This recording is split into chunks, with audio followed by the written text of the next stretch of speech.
என் அப்பனே கணேசா, குரு பிரம்மா குரு விஷ்ணு குருதேவோ மகேஸ்வரா, குரு சாக்ஷாத் பரபிரம்மம் தஸ்மை ஸ்ரீ குருவே நமக. ஸ்ரீ பாண்டுரங்கன் மகிமையிலேருந்து சுவாதி திருநாள் அப்படின்னு ஒரு கதை, சின்ன கதை, ரொம்ப நன்னா இருக்கு. திருவனந்தபுரம் ராஜாவை பற்றின கதை தான் இது. எல்லாரும் கேளுங்கோ.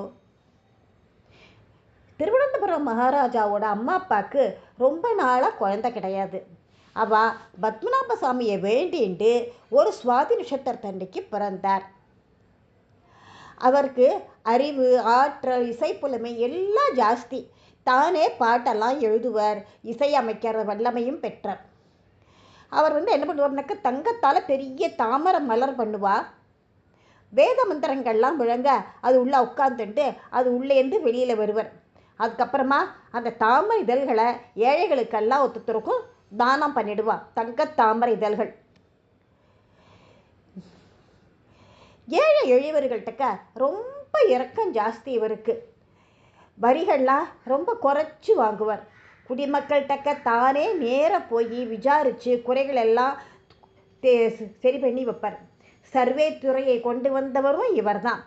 இவர் விண்மண்டல ஆராய்ச்சிகள் நடத்த முதல் நட்சத்திர பங்களாவையே இவர் கட்டினார். இப்படி நாட்டுக்காக நிறைய சீர்திருத்தங்கள் நடத்தியிருக்கார். பத்மநாப சாமிக்கு ரொம்ப அழகான தேர் பண்ணி கொடுத்தார். வேத விற்பனர்கள், வைதிகர்கள், வேதாந்திகள் எல்லாரையும் வரவழைச்சு ஊக்கமளித்து பரிசுகள்லாம் அவளை கொடுப்பான். அஜாமிலன் கதையும் குச்சிதர் கதையும் எழுதியிருக்கார் இவர். சத்குரு தியாகராஜ சுவாமிகளுக்கு கோவிந்தமரர் மூலமாக அழைப்பு அனுப்பினார். சகல வசதிகளோட ராஜபோகமாக இருக்கலாம் அப்படின்னு சொல்லி கூப்பிட்டு அனுப்பிச்சார். தியாகராஜ சுவாமிகளோ ராமபிரான் தான் என்னோட அரசன் அப்படின்னு சொல்லி திருப்பி அனுப்பிச்சுட்டார். சுவாதி திருநாள் சமஸ்கிருதம், மலையாளம், தெலுங்கு, இங்கிலீஷ் எல்லா மொழிகளும் அவருக்கு தெரியும். இவர் பாவயாமி ரகுராமம் அப்படிங்கிற ராமாயண ராகமாலியையே ரொம்ப அழகான ஸ்வரங்களோடு ஏற்றியிருக்கார். விகசித பட்டாபிஷேகம், விஸ்வபாலம் பத்மநாபம் அப்படிங்கிற முடிய கீர்த்தனைகளையும் ராமனையும் பத்மநாபனாக பார்த்த பக்தர் இவர். இவரது எல்லா பாடல்களும் பத்மநாபம் அப்படின்னு தான் முடியும்.